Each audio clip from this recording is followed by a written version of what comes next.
I never thought I'd be the guy writing one of these stories, but here we are. It all started with me planning something unforgettable for our 20th wedding anniversary and ended with me tearing down everything I thought I'd built.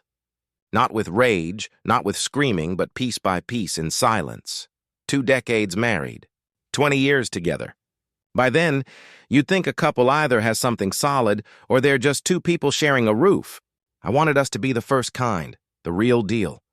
So I went big. A once-in-a-lifetime kind of gesture. I booked a trip to the Maldives. Not just any trip, the kind you see in glossy travel magazines or on Instagram.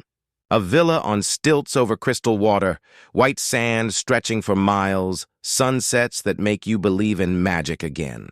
$10,500 paid in full. My gift to Marissa. My way of saying, look how far we've come. Now, that kind of money doesn't just fall from the sky.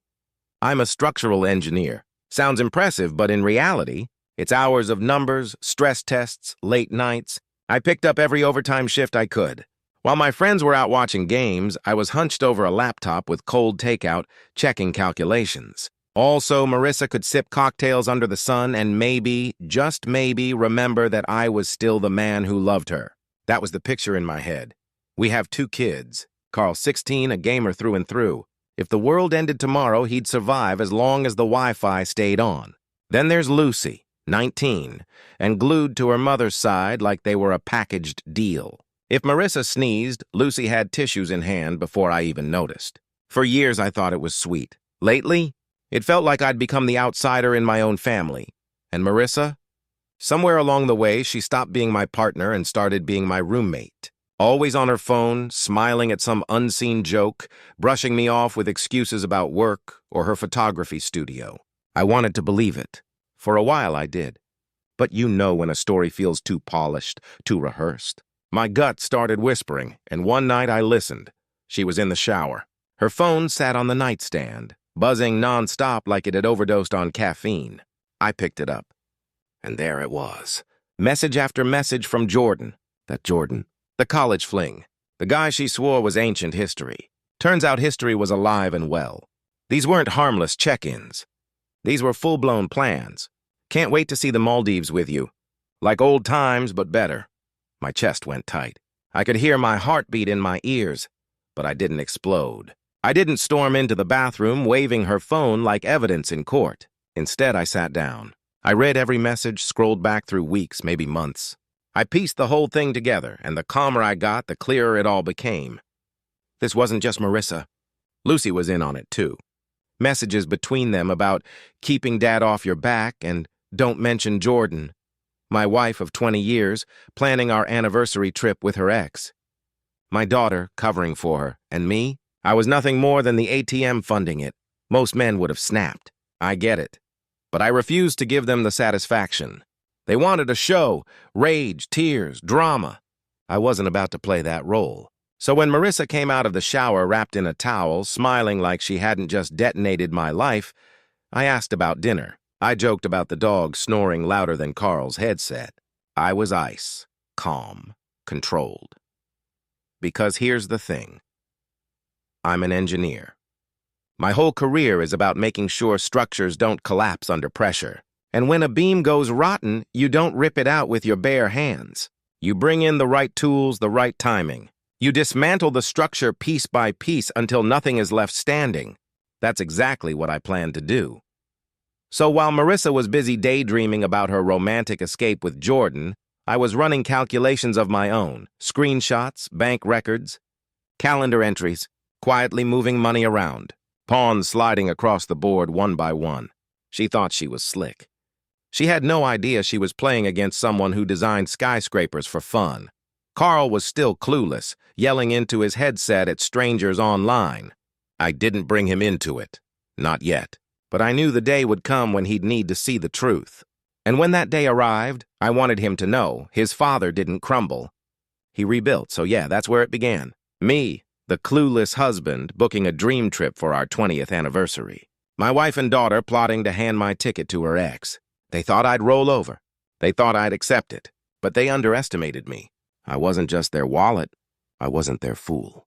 I was already planning the demolition, and when the morning of the trip finally came, Marissa humming around the house, acting like the star of her own love story. I knew one thing for sure. The chapter she thought she was writing? That book was already closed. I was drafting something new. She moved through the house like she belonged in a cheesy travel ad. Sunny smile, dramatic little poses, Lucy glued to her phone but pretending to help with the bags. I played along, sipping coffee at the counter, letting their show run its course. "All packed?" I asked, leaning like I owned the calm. "Yeah," Marissa answered, smile too wide, too practiced. They decided Lucy and I would head to the airport first with most of the luggage. "Less hassle at check-in," she said. "Less hassle, sure. Less chance I'd spot the boyfriend sneaking along, more like." I nodded, casual as a man who thinks he knows the script. They kissed me on the cheek like thieves sharing a secret and hauled their suitcases to the door. I watched them load the car from the window, stomach knotting, and couldn't help the small, bitter smirk that tugged at my mouth. They thought they were slick. They thought I'd still be the clueless husband lugging their extras. 20 minutes later, my phone buzzed. "Lucy, Dad, Mom didn't know how to tell you. Jordan's going instead. She deserves to be happy. Just stay home." Reading it was like someone had driven a blade between my ribs. I typed 2 words back. "Got it, Kurt. No rant. No grief. I refused to give them the drama they wanted. Let them sit in their triumph, puzzled by my silence. Silence is a sharper weapon than a shouting match. While they were probably high-fiving in the car, thinking they'd pulled off the perfect coup, I started moving. First, I cut the money taps, froze the joint cards, moved the cash into a private account I'd opened months earlier when suspicion first flickered. I left just enough to make it look normal. Watching people realize the well's dry when they're thirsty has its own ruthless satisfaction. Next, security. I called my locksmith, scheduled same-day lock changes, rerouted every camera feed to my phone. If they wanted to play dirty, I wanted every corner covered. Carl was still in his room, headset blasting. I knocked. He spun around, annoyed, then took one look at me and the annoyance died. "Log out. We need to talk." I told him everything. The messages, the Maldives plan, Jordan. His face emptied into disbelief, then folded into fury. "Mom's messed up," he said, that stunned, angry cadence only kids can hit when they realize their whole world's been edited behind their backs. I put a hand on his shoulder. "You didn't know. That's what matters. We're not chasing them. We're not begging. We're letting them choke on their own plan." By lunchtime, movers were quietly on call. A property I'd bought across town, Riverside, 3 bedrooms, nothing fancy, suddenly became our lifeboat. I let Carl think this was temporary while I set the bones of a new life. Meanwhile, Marissa, Lucy, and Jordan were pulling up to the airport with all the swagger of people who think victory belongs to them. What they didn't know was that I'd already killed the fantasy. Flights canceled, villa reservation nuked, the Maldives dream vaporized before they could check in. I didn't watch it happen. I didn't need to. I could smell the humiliation, the clerk's polite apology, the pause at the keyboard, the panic that replaces a smile. 20 years of work, overtime, $11,000, reduced to a red-faced meltdown in public. The calls came in fast, Marissa furious, Lucy pleading. I let them pile up unread. Silence was the move. I carried on packing with Carl, his PC tower strapped into the truck like a precious child, and for the first time in months, a calm I hadn't felt in years settled over me. They'd thought the game was over. They hadn't even realized I hadn't started playing yet. That house. Yeah, that was next. By the time Marissa was still stranded at the airport trying to sweet-talk some poor airline rep into resurrecting a dead reservation, I had a locksmith spinning new locks on my doors. Keypad entry, cameras front and back, even one in the garage, all feeding straight to my phone. It wasn't just about keeping them out. It was about control, proof, my house, my rules, and if that wasn't enough, her precious events business was next on the list. She ran her little company out of a rented office, but every booking, every invoice, ran through the family email. The one I paid for, the one I owned. So I logged in, typed up a neat little autoresponder, and with a single click, her empire hit pause. Events temporarily paused due to restructuring. Translation: Good luck planning weddings when the groom's tux shows up and the planner doesn't. By afternoon, Carl and I were setting up shop at Riverside, the investment property I bought years back and almost forgot about. 3 bedrooms, modest backyard. Nothing glamorous, but in that moment it felt like a fortress. Carl had his PC rig humming within an hour, while I sat on the couch with a cold sandwich and my laptop. I actually laughed. My wife was stranded at an airport with her ex, while I was eating in peace with the only kid who hadn't betrayed me. That evening, my phone buzzed. Camera alert. I pulled it up, and there they were, Marissa, her mother, and some random locksmith trying their luck at the front door. The house, in my name only, bought before the marriage, deed copy ready for the cops. And her mother, God, the woman had hated me since day one. Sweet as honey in public, but behind closed doors she'd make it clear I was never enough for her precious daughter. Now she was flapping her arms like she owned the place. The locksmith hesitated, probably sensing the storm, until blue and red lights painted the driveway. I'd already called ahead, told the cops what to expect, and right on cue they rolled up, watching Marissa try to explain herself to 2 stone-faced officers. Pure comedy. She stomped, waved, pleaded. They didn't budge. Finally, one of them motioned to the locksmith to pack up. Marissa's mother looked ready to detonate, but in the end they had no choice but to leave. My house. My rules. Carl leaned over watching the feed with me. Damn, you really thought of everything. I smirked. Kid, this is just the first layer. Because demolition isn't about swinging a hammer at one wall. You take the beams, the supports, the foundation, and when you're finished, the whole thing lies in rubble. That night, Marissa called again. I let it ring. Then a text. We need to talk like adults. Funny how like adults always means forget what I did and give me what I want. I shut my phone off, leaned back, and for the first time in years, felt a real wave of calm. They thought they were playing me, but they were just pawns on my board, and I hadn't even moved the heavy pieces yet. See the vacation stunt? The lock change? That was just warm-up. The jab before the knockout punch. The real work started with the house. Every design choice she'd ever forced on me, gone. The marble fireplace she swore we needed, smashed. That farmhouse kitchen she bullied me into, cabinet by cabinet, ripped apart. I had a crew working double shifts, and I was there every morning, coffee in hand, watching her vision crumble. Foreman asked, "Want us to save this tile?" Still decent. Nope, I said without blinking. If she picked it, it's trash. By week's end, the place looked like ground zero. And honestly, it felt good, therapeutic, like I was peeling her fingerprints off my life. Meanwhile, I moved on the legal front. Divorce papers, adultery, and financial theft. My lawyer stacked the evidence into a binder thick enough to stop a bullet. Bank transfers, vendor scams, emails with Jordan that read like some high school love story. She thought she was clever, siphoning cash under my nose. I tracked every dime, filed it Monday morning. Even the court clerk raised her eyebrows. This is substantial. So was the betrayal, I said. Later, my phone lit up with her name. Against my better judgment, I answered. George, this is childish, she said, voice sugar-coated like always. We need to talk like adults, I cut her off. Adults use lawyers. So talk to mine. You're really going to let an attorney decide the fate of our family? She pushed. No, I said flatly. You decided that when you invited your ex to paradise with my money. And I hung up. Minutes later, the texts rolled in. We can work this out. Don't do this to the kids. Cute. Using the kids as a shield. Except one of those kids was already packing boxes by my side, loyal as ever. And the other? She'd already picked her team. By then, Lucy was already under my roof at Riverside, but the energy was different. She moved through the house like a ghost, quiet, careful, always bracing for me to lose it. But I didn't. I wasn't the one with something to prove anymore. When the tuition bill came, that was the breaking point. She'd been enrolled at Westfield Academy, $15,000 a semester for a school that was more about appearances than education.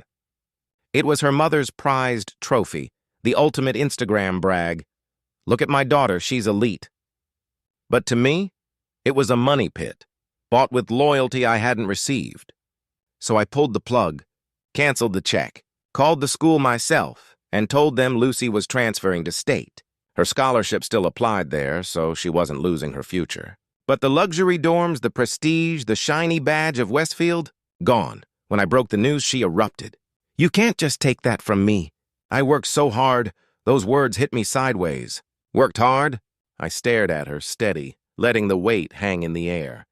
"You worked hard at helping your mom shove me out of my own anniversary trip.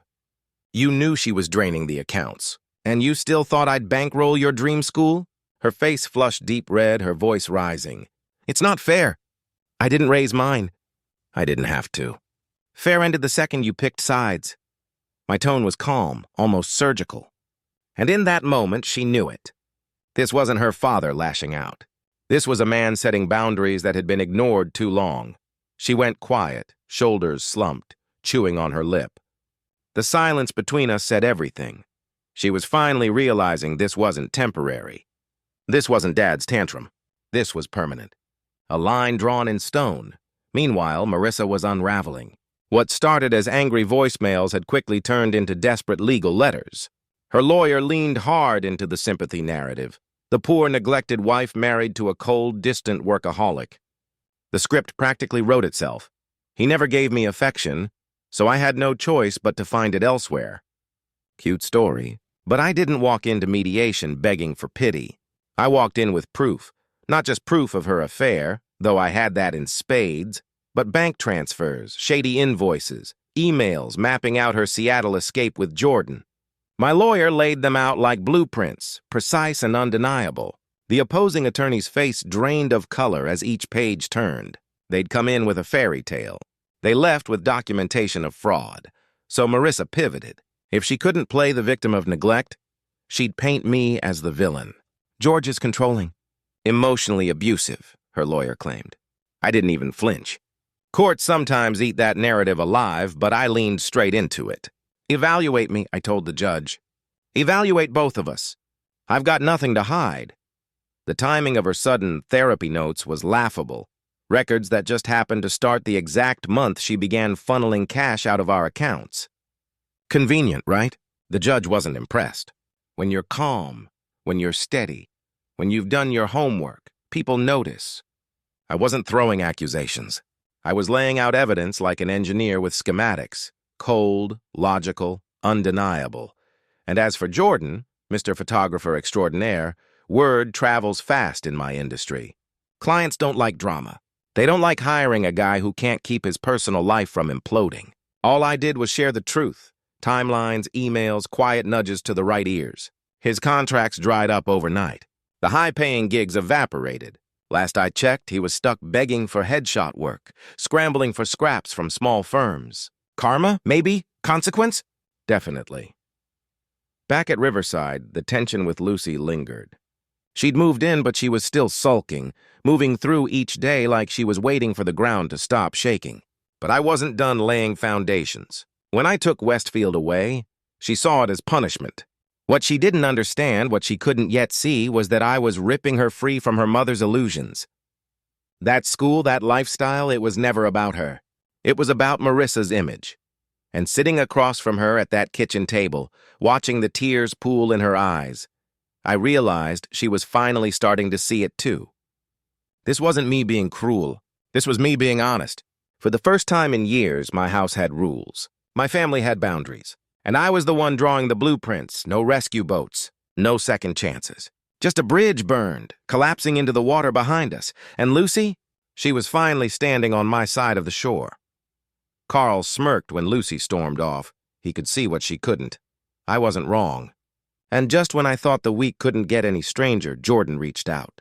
Texted me from a burner number, nervous as a teenager sneaking out after curfew.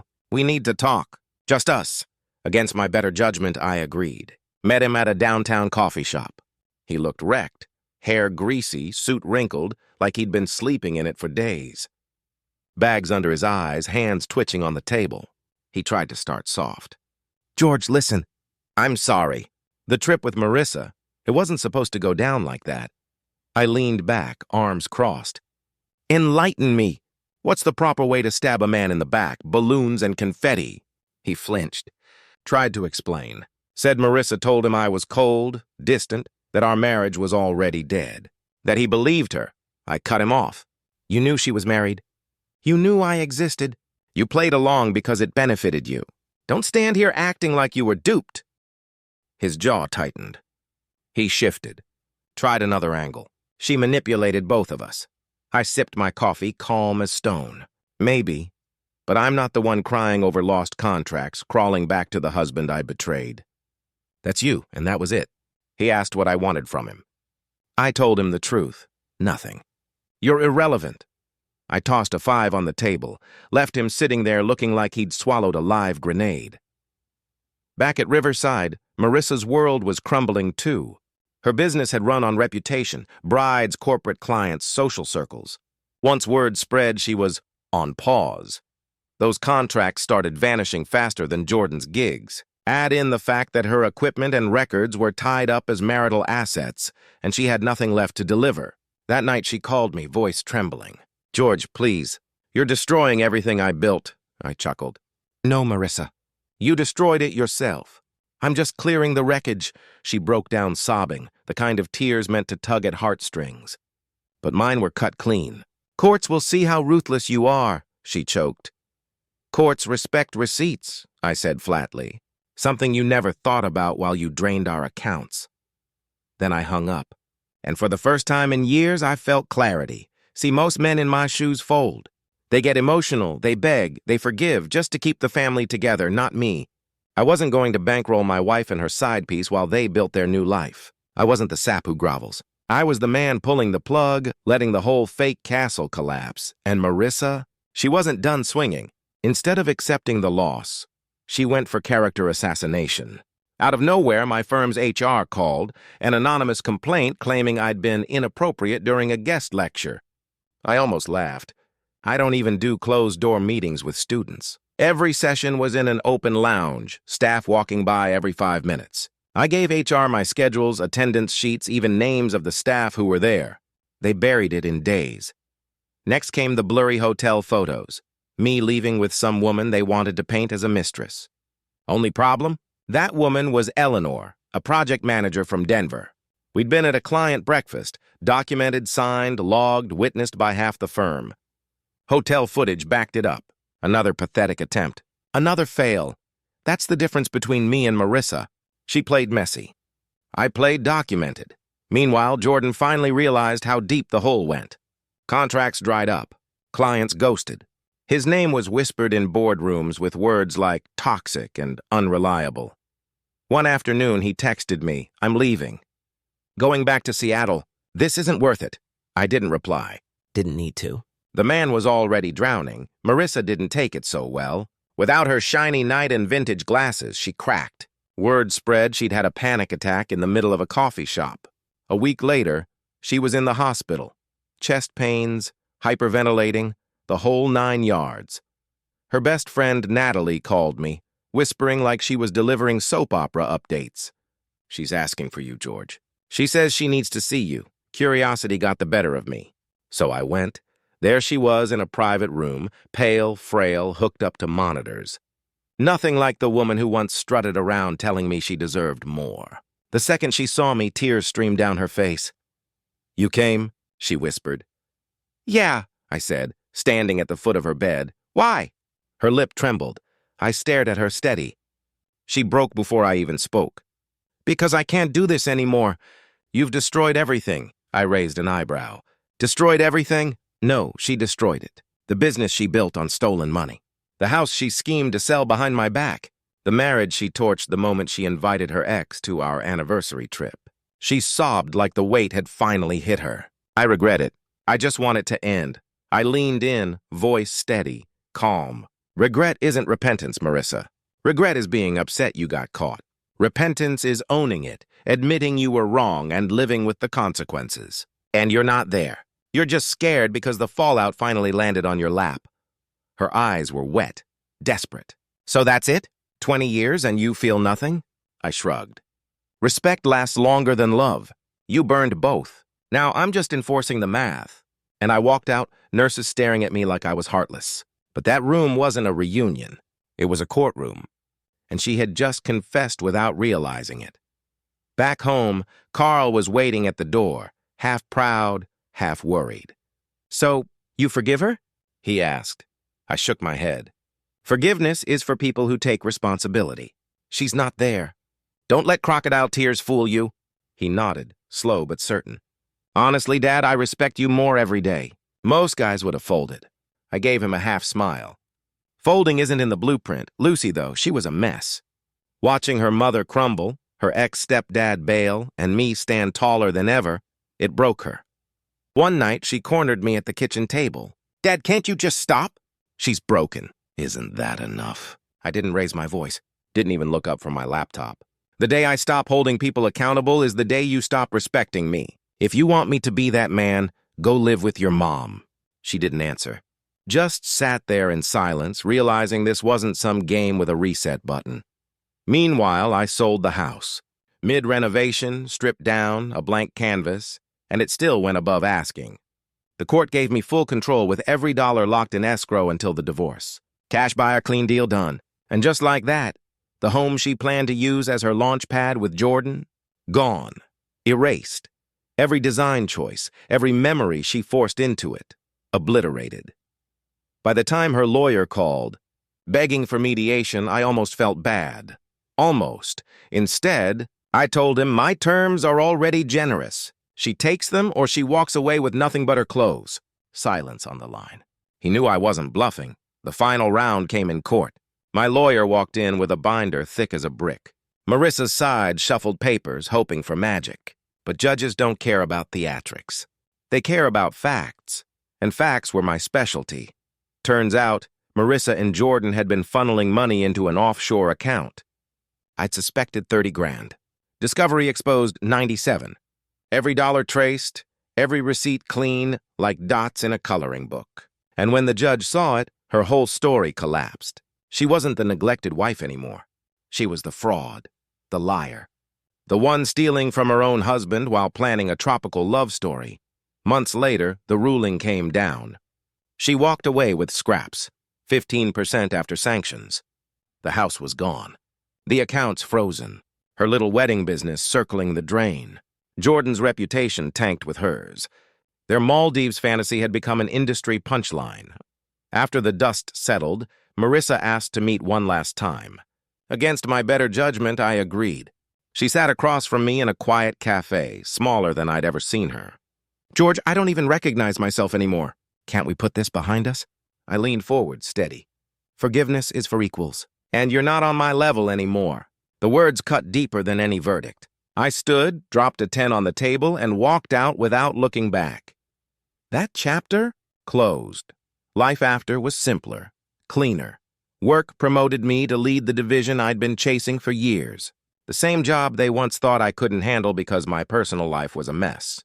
Turns out cleaning house, literally and figuratively, was exactly the kind of proof they needed. People used to say I was distracted, spread too thin.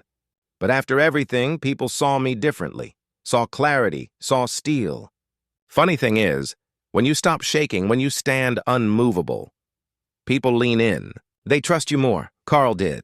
That kid started looking at me with a respect I'd never seen before. He asked questions about work, about life, about how to stand tall when the world tries to break you.